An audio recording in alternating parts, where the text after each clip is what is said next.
ओम शांति। 13 मई 2024 के ईश्वरीय महावाक्य हैं। आज के साकार मधुर मुरली का सार। मीठी मीठी प्यारी प्यारी श्री बाबा ने कहा, मीठे बच्चे, तुम यहाँ मनुष्य से देवता बनने की ट्यूशन लेने आए हो, कौड़ी से हीरा बन रहे हो। प्रश्न, तुम बच्चों को इस पढ़ाई में कोई भी खर्चा नहीं लगता है, क्यों? ना मेहनत है ना खर्चा है ना, और पढ़ाई सबसे ऊंची है, सबसे अच्छी है, सबसे सच्ची है। उत्तर में बाबा ने कहा, क्योंकि तुम्हारा बाप ही टीचर है। बाप बच्चों से खर्चा फीस कैसे लेगा? बाप का बच्चा बने, गोद में आए तो वर्षे का हकदार बने। तुम बच्चे बिना खर्चे कौड़ी से हीरे जैसा देवता बनते हो। भक्ति में तीर्थ करेंगे, दान पुण्य करेंगे तो खर्चा ही खर्चा। यहाँ तो बाप बच्चों को राजाई देते हैं, सारा वर्षा मुफ्त में देते हैं। पावन बनो और वर्षा लो। ओम शांति। बच्चे समझते हैं कि हम स्टूडेंट हैं, बाप के स्टूडेंट क्या पढ़ रहे हो? हम मनुष्य से देवता बनने की ट्यूशन ले रहे हैं। हम आत्माएं परम पिता परमात्मा से ट्यूशन ले रहे हैं। अभी समझ गए कि जन्म बाय जन्म अपने को देह समझते थे, ना कि आत्मा। वह लौकिक बात फिर ट्यूशन के लिए और जगह भेज देते हैं, सदगति के लिए और जगह भेज देते हैं। बाप बूढ़ा हुआ तो फिर उनको वानप्रस्थ में ले जाने की दिल होती है, परंतु वानप्रस्थ के अर्थ को कोई जानते ही नहीं, कोई जानते नहीं है। वाणी से परे हम कैसे जा सकते हैं? बुद्धि में नहीं बैठता है। अभी तो हम पतित हैं। जहाँ से हम आत्माएं आई है वहाँ तुम पावन थे। आकर यहाँ पाठ बजाते बजाते पतित बने हैं। अब फिर पावन कौन बनाए? पुकारते भी हैं, हे पतित पावन। गुरु को तो कोई पतित पावन कह नहीं सकते। गुरु करते हैं, फिर भी एक में पूरा निश्चय नहीं बैठता है, इसलिए जांच करते हैं। ऐसा कोई गुरु मिले जो हमको अपने घर अथवा वानप्रस्थ अवस्था में पहुंचाए। ब्रह्मा बाबा ने भी देखो कितने गुरु किए, कितने छोड़े, क्योंकि उनको निश्चय नहीं बैठता था कि ये हमें वहां ले जा सकते हैं जहां हम जाने के लिए, जहां हमारी इच्छा है। तो सारे गुरु में कुछ ना कुछ खराबी निकली, खामियां निकली और छोड़ते गए। फिर लास्ट में बाबा मिले, है ना। तो सतगुरु का ज्ञान मिला। सतगुरु ने उनका खुद को परिचय दिया कि तुम कौन हो। वो उनकी खुद ही हिस्ट्री नहीं जानते थे। तो फिर बाबा कहते, वानप्रस्थ अवस्था में पहुंचा ऐसा कौन है ना, कोई मिले तो निश्चय नहीं बैठता, तो बदलते गए। उसके लिए बहुत युक्तियां रचते हैं। जहाँ सुना फलाने की बहुत महिमा है वहां जाएंगे। जो इस झाड़ का सैंपलिंग है उनको तुम्हारे ज्ञान का तीर लग जाता है। बाबा कहते जो बिरादरी का होगा ना उसी को लगेगा तीर। तो बाबा की करंट तभी खींचेगी जब आप खुद को इस देह से न्यारा समझेंगे। तो कितने कम है बाबा को जानने पहचानने वाले, है ना। तभी फिर कम है तो पांडव कहे गए, 5 पांडव गाए गए, क्योंकि बाबा के बच्चे इन 7 करोड़ आत्माओं में से कोटों में कोई है ना। और अनन्य बच्चे तो बाबा के देखो 2 ही है, मुरब्बी बच्चा, अनन्य बच्चा। बाबा ने कहा सिक्की लधा। तो बाबा कहते सैम्पलिंग है ना। तो इस तरह बाबा कहते उनको तुम्हारे ज्ञान का तीर लग जाता है, समझते हैं, यह तो क्लियर बात है। बरोबर तुम वानप्रस्थ अवस्था में जाते हो ना, कोई बड़ी बात नहीं है। टीचर के लिए स्कूल में पढ़ाना कोई बड़ी बात नहीं है। भक्तों को क्या चाहिए यह भी किसको पता नहीं है। अभी तुम बच्चे इस ड्रामा के चक्र को अच्छी तरह से जान गए हो। तुम समझते हो बरोबर बाप ने ही वर्षा दिया था जो अब दे रहे हैं, फिर उसी अवस्था में आएंगे। सो तो तुम बच्चे समझते हो पहली मुख्य बात है पावन बनने के लिए बाप को याद करना। लौकिक बाप तो सबको याद है, पारलौकिक बाप को जानते ही नहीं है। अभी तुम समझते हो अपने को आत्मा समझ बाप को याद करना सहज ते सहज भी है, डिफिकल्ट ते डिफिकल्ट भी है। बाबा कहते आत्मा इतना छोटा सितारा है, बाप भी सितारा है। वह संपूर्ण पवित्र आत्मा और यह संपूर्ण अपवित्र, संपूर्ण पवित्र का संग तारे। अब जो कर्म के गुहा गति में आता है, देह लेकर देह छोड़ने वाली आत्माएं, वो तो संपूर्ण पवित्र होनी ही है। जो देही है, निराकारी है, जो संपूर्ण एवर प्योर है, वो ही तो आकर के हमें तारेंगे। तो संपूर्ण पवित्र का संग तारे। सो तो एक का ही संग मिल सकता है, संग चाहिए जरूर, फिर कुसंग भी मिलता है। 5 विकार रूपी रावण का, उनको कहा ही जाता है रावण संप्रदाय। तुम अभी बन रहे हो राम संप्रदाय। तुम राम संप्रदाय बन जाएंगे, फिर यह रावण संप्रदाय नहीं रहेगा। यह बुद्धि में ज्ञान है। राम कहेंगे भगवान को, भगवान ही आकर राम राज्य स्थापन करते हैं, अर्थात सूर्यवंशी राज्य स्थापन करते हैं। राम राज्य भी नहीं कहेंगे, परंतु समझाने में सहज होता है। राम राज्य और रावण राज्य वास्तव में है सूर्यवंशी राज्य। 16 कला संपूर्ण निर्विकारी दुनिया को बाबा कहते हैं सूर्यवंशी। 16 कला होती है ना, लक्ष्मी नारायण के राज्य को सूर्यवंशी का। एकदम चांद जैसे फुल मून हो जाता है ना, तो ऐसे ही कलाएं संपूर्ण हो जाती हैं आत्मा की। तो तुम्हारा एक छोटा पुस्तक है, हीरे जैसा जीवन कैसे बने। अब हीरे जैसा जीवन किसको कहा जाता है? मनुष्य क्या जाने, सिवाय तुम्हारे लिखना चाहिए हीरे जैसा देवताई जीवन कैसे बने। देवता अक्षर ऐड होना चाहिए, तभी तो पता चलेगा कि क्या पढ़ाई पढ़ने। ऐसे ही तो कोई स्कूल नहीं चला जाता है ना, कॉलेज स्कूल जाते हैं, कोई पढ़ाई पढ़ते हैं तो उसके पीछे कुछ ना कुछ एम ऑब्जेक्ट होती है। तो इसीलिए देवता अक्षर ऐड होना चाहिए। तुम फील करते हो हम हीरे जैसा जीवन यहाँ बना रहे हैं। संगम युग का जन्म आपका हीरे से भी ऊंचा जन्म है ना, हीरे जैसा बन रहे हैं ना। तो सिवाय बाप के और कोई बना ना सके किताब है। अच्छा, उसमें यह अक्षर सिर्फ ऐड करो। तुम आसुरी कौड़ी जैसे जन्म से देवताई हीरे जैसा जन्म सेकंड में प्राप्त कर सकते हो बिगर कौड़ी खर्च।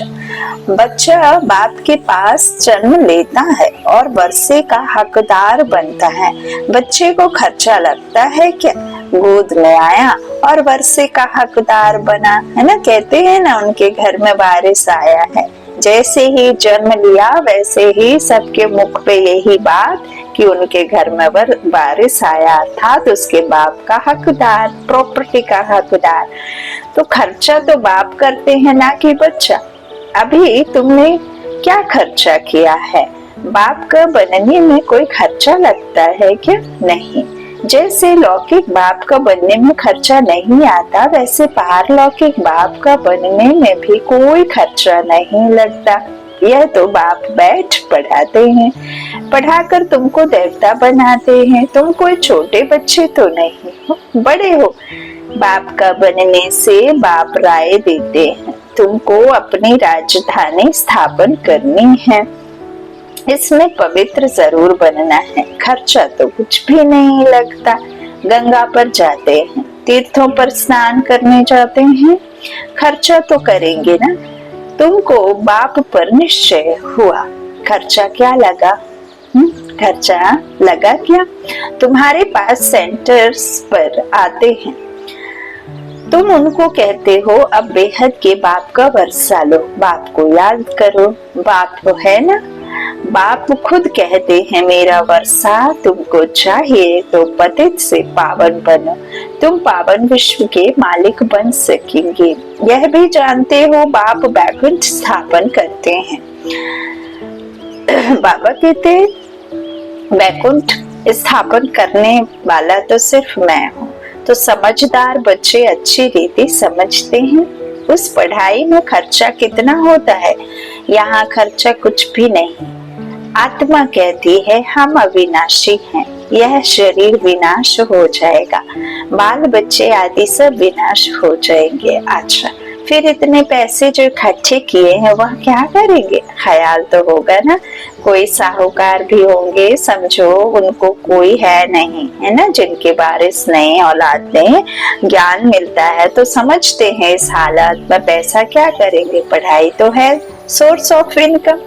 बाबा ने बताया था एक इब्राहिम लिंकन था, बहुत गरीब था, रात को जाग कर पढ़ता था। अभी कोई शिव बाबा नहीं कहते, ब्रह्मा बाबा की बात हो रही है, ब्रह्मा बाबा का अपना एक अनुभव।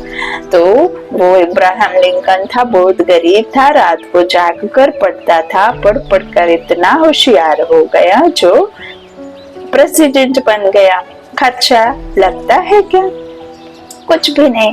बहुत हैं जो गरीब होते हैं, उनसे गवर्नमेंट पैसे नहीं लेती है पढ़ने के, ऐसे बहुत पढ़ते हैं, तो वह भी बिगर फीस प्रेसिडेंट बन गया।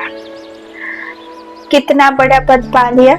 यह गवर्नमेंट भी कुछ खर्चा नहीं लेती, समझती है दुनिया में सब गरीब हैं। भल कितने भी साहूकार लखपति करोड़पति हैं, वह भी कहेंगे गरीब हैं। अब यहाँ शिव बाबा की बात हो रही है।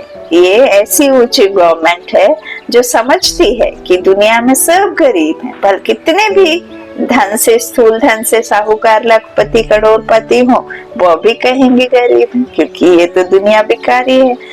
तो बिकार ही दुनिया को तो गरीब ही बाबा ने कहा, गरीब निवास बाप है ना। तो हम उनको साहूकार बनाते हैं, भल धन कितना भी हो, तुम जानते हो बाकी थोड़े दिन के लिए है ना, हद का है ना। तो यह सब मिट्टी में मिल जाना है, तो गरीब ठहरे ना। सारा मदार है पढ़ाई पर। बाप बच्चों से पढ़ाई का क्या लेंगे? बाप तो विश्व का मालिक है। बच्चे जानते हैं हम भविष्य में यह बनेगी, मैं आया हूँ यह स्थापना करने, बैज मैं भी यह समझानी है। नई नई इन्वेंशन निकलती रहती है। शिव बाबा कहते हैं हमारी जो आत्मा है उसने उनमें सारा पाठ नोंधा हुआ है। जो भिखारी पतित बने हैं उनको बाप आकर पावन बनाते हैं। यह तो जानते हो 5000 वर्ष पहले बाप से विश्व की बादशाही ली थी। मुख्य बात बाप कहते हैं मामेकम याद करो, सम्मुख कहते हैं। रथ मिल गया तो बाप भी आ गए। रथ तो जरूर एक फिक्स होगा ना, यह बना बनाया ड्रामा है, चेंज हो नहीं सकता। कहते हैं यह जोहरी कैसे प्रजापिता ब्रह्मा बनेगा, समझते हैं यह जोहरी था। जवाहरात एक होती है, इमिटेशन एक रियल, इसमें भी रियल जवाहरात बाप देते हैं, तो फिर वह क्या काम आएगी। जो स्थूल में जो धन का मालिक था वो बाप के ज्ञान रत्नों के सामने, विश्व की राजाई के सामने क्या काम आएगी। तो यह है ज्ञान रत्न, इनके सामने उस जवाहरात की कोई कीमत नहीं। जब यह रत्न मिले तो समझा यह जवाहरात का धंधा तो कोई काम का नहीं। कई फिर मनुष्य आत्माएं समझती हैं कि कैसे भला बिना लिए, बिना चंदा, बिना कुछ लिए कैसे चल रही होगी संस्था, है ना। तो बाबा कहते हैं यहाँ देखो कितना बड़ा एग्जाम्पल है। जो बाबा है प्रजापिता ब्रह्मा बाबा, उनका जो कुछ भी था 14 वर्ष का वनवास जैसे दिखाते हैं पांडवों को, तो यहाँ भी जब डिस्ट्रीब्यूशन के समय पाकिस्तान और हमारे भारत देश का हुआ, तब ये इधर आए, माउंट आबू में बाबा आए। तब उनके पास में जो भी था तो 14 वर्ष तक उनके ओम मंडली के नाम से जो भी बाबा के बच्चे थे, जो चुने हुए इतने पुराने जो बच्चे थे, हम तो पका पकाया खा रहे हैं, उन्होंने तो कितनी मेहनत करी। तो बाबा ने उनको इतनी लग्जरी लाइफ, क्योंकि वही विश्व की स्थापना के कार्य में सहयोगी बच्चे आत्माएं, उनके नंबर 1 पालना होनी चाहिए। उनको किसी भी प्रकार की कमी नहीं आई थी, इतना कुछ बाबा ने अपना सब कुछ दे दिया था। तो जिसको भगवान मिल गए, उनके सामने ये कागज के नोट या जो भी स्थूल धन है जो हद का है, आज नहीं तो कल उसे खत्म होना ही है, मिट्टी में मिलना ही है, तो उसको सफल किया। दान करना और सफल करना में बहुत फर्क है। दान आप जिसको देते हैं, आपको नहीं पता वो जिस दान को, जिस पात्र को आप दान दे रहे हैं, वो किस कार्य में वो धन को लगाएगा।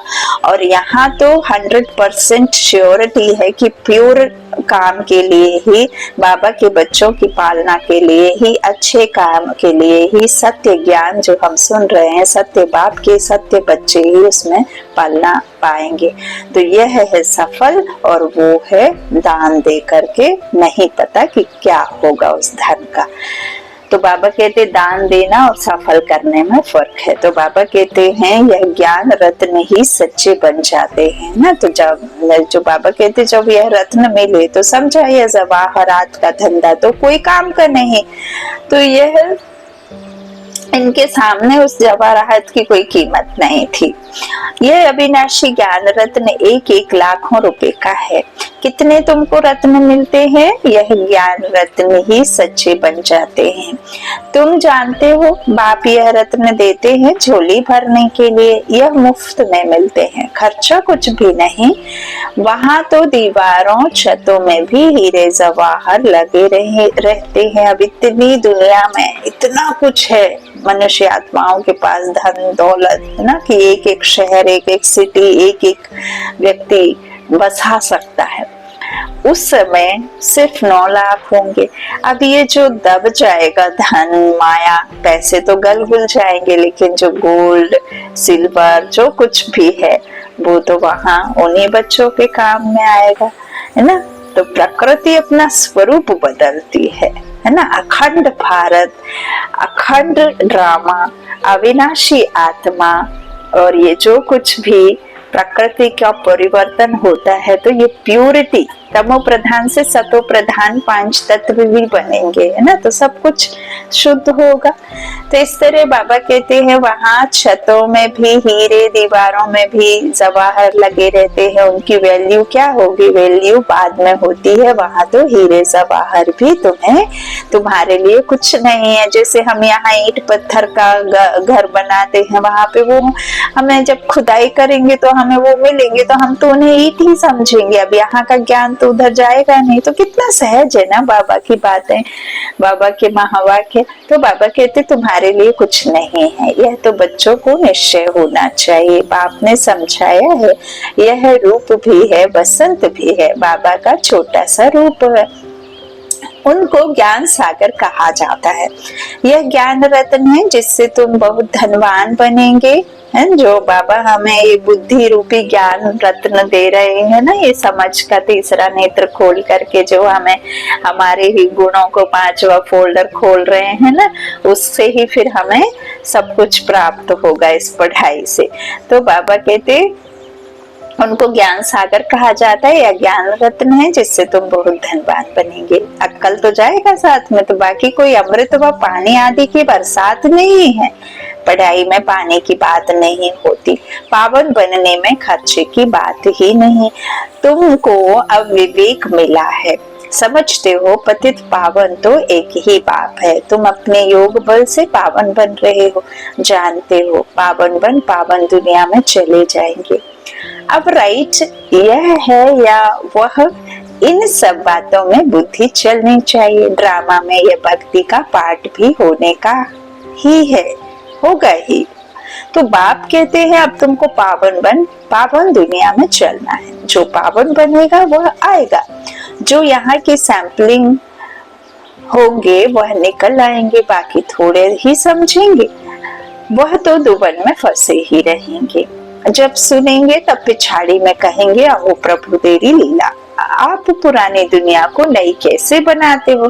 तुम्हारा यह ज्ञान अखबारों में बहुत बहुत पढ़ जाएगा। देखो अभी पढ़ रहे, मुरलियां पुरानी है तो अभी अखबारों में आने लगा। तो खास यह चित्र अखबार में रंगीन डाल दो और लिख दो शिव बाबा प्रजापिता ब्रह्मा द्वारा पढ़ाकर स्वर्ग का मालिक यह लक्ष्मी नारायण बनाते हैं। कैसे? याद की यात्रा से। बाबा कहते हैं याद करते करते तुम्हारी कट उतर जाएगी। तुम खड़े खड़े सबको यह रास्ता बता सकते हो कि बाप कहते हैं माँ में कम याद करो, अपने को आत्मा समझो। घड़ी घड़ी यह याद दिलाकर फिर देखो उनका चेहरा कुछ बदलता है, नैन पानी से भीगते हैं, तब समझो कुछ बुद्धि में बैठता है। बाबा के प्यार में, बाबा के मिलन में, बाबा के मिलने की चाहत जिसको होगी और जिसको मिल गए तो उनके नैन भीगते हैं, तब समझो कुछ बुद्धि में बैठता है। पहले पहले यह एक बात ही समझानी है। 5000 वर्ष पहले भी बाप ने कहा है मामेकम याद करो। शिव बाबा आया था तब तो शिव जयंती मनाते हैं ना। भारत को स्वर्ग बनाने के लिए यही समझाया था कि मामेकम याद करो तो तुम पावन बन जाएंगे। छोटी छोटी बच्चियां भी ऐसे बैठ समझाएं। बेहद का बाप शिव बाबा ऐसे समझाते हैं। बाबा अक्षर बहुत मीठा है, बाबा और वर्षा। इतना निश्चय में बच्चों को रहना है। यह है ही मनुष्य से देवता बनने का विद्यालय। देवताएं होते ही हैं पावन। अब बाप कहते हैं अपने को आत्मा समझ, मुझे याद करो, मन मना भव। अक्षर सुने हैं ना सुने हो तो बाप सुनाते हैं। बाप कहते हैं मैं ही पतित पावन हूँ, मुझे याद करो तो तुम्हारी खाद निकल जाए और सतो प्रधान बन जाएंगे। मेहनत ही यह है। ज्ञान के लिए तो सब कह देते हैं बहुत अच्छा है, फर्स्ट क्लास ज्ञान है, परंतु प्राचीन योग की बात कोई जानते ही नहीं है। ज्ञान अच्छा है ये तो हम सुनते आ रहे हैं, ये भी अच्छा वो भी अच्छा, आप कितना अच्छे बने हैं सुनकर। तो पावन होने की बात तुम सुनाते हो तो भी समझते नहीं। बाप कहते हैं तुम सब पतित तमो प्रधान बन गए हो, अब अपने को आत्मा समझ, मुझे याद करो। असुल तुम आत्माएं मेरे साथ ही थी ना, मुझे तुम बुलाते भी हो। ओ गॉड फादर आओ, अब मैं आया हूँ, तुम मेरी मत पर चलो। यह है ही पतित से पावन होने की मत। मैं हूँ सर्वशक्तिमान एवर पावन, अब तुम मुझे याद करो। इनको ही प्राचीन राज्यों कहा जाता है। तुम धंधे आदि में भी भल रहो, बाल बच्चे आदि भी भल संभालो, सब कुछ करते हुए बुद्धि से मुझे याद करो। सिर्फ बुद्धि योग और सबसे हटाकर मेरे साथ लगाओ। तोड़ सबसे निभाओ, ऐसे नहीं कि छोड़ देना है, सब कुछ करो लेकिन मुझसे जुड़े रहो मन से। यह है सबसे मुख्य बात। यह ना समझा तो गोया कुछ भी नहीं समझा। ज्ञान के लिए तो कहते हैं बहुत अच्छा ज्ञान देते हो, पवित्रता भी अच्छी है, परंतु हम पवित्र कैसे बने हमेशा के लिए यह बात समझते नहीं। देवताएं हमेशा पवित्र थे ना, वह कैसे बने यह बात पहले पहले समझानी है। बाप कहते हैं मुझे याद करो, याद से ही पाप मिट जाएंगे और तुम देवता बन जाएंगे। अच्छा मीठे मीठे सिक्की लधे बच्चों प्रति माता पिता बाप दादा का याद प्यार और गुड मॉर्निंग। रूहानी बाप की रूहानी बच्चों को नमस्ते। हम रूहानी बच्चों की रूहानी माता पिता बाप दादा को याद प्यार और गुड मॉर्निंग। धारणा के लिए मुख्य सार। पहला, बाबा ने कहा स्वयं को गरीब से साहूकार बनाने के लिए बाप से अविनाशी ज्ञान रत्न लेने हैं। यह एक एक रत्न लाखों रुपयों का है। इनकी वैल्यू जानकर पढ़ाई पढ़नी है। यह पढ़ाई ही सोर्स ऑफ इनकम है। इसी से उच्च पद पाना है। दूसरा, राम संप्रदाय में आने के लिए संपूर्ण पवित्र जो एक बाप है उसका ही संग करना है। कुसंग से सदा दूर रहना है। सबसे बुद्धि योग हटाकर एक बाप में लगाना है। वरदान, शक्तिशाली याद द्वारा सेकंड में पद्मों की कमाई जमा करने वाले पद्मा पदम भाग्यशाली भव। आपकी याद इतनी शक्तिशाली हो जो एक सेकंड की याद से पद्मों की कमाई जमा हो जाए। जिनके हर कदम में पदम हो तो कितने पदम जमा हो जाएंगे, इसलिए कहा जाता है पद्मा पदम भाग्यशाली। जब किसी की अच्छी कमाई होती है तो उसके चेहरे की फलक और हो जाती है। तो आपकी शक्ल से भी पद्मों की कमाई का नशा दिखाई दे। ऐसा रूहानी नशा, रूहानी खुशी हो जो अनुभव करें कि यह न्यारे लोग हैं।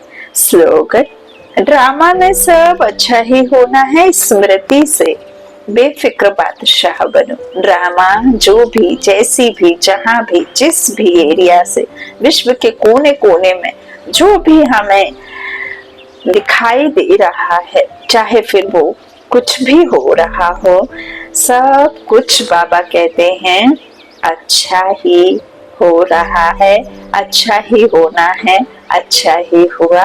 क्योंकि जो कुछ भी चल रहा है वो महापरिवर्तन का संगम युग है। तो ड्रामा में सब कुछ अच्छा ही होना है, इस स्मृति से बेफिक्र बादशाह बनो। अच्छा, ओम शांति।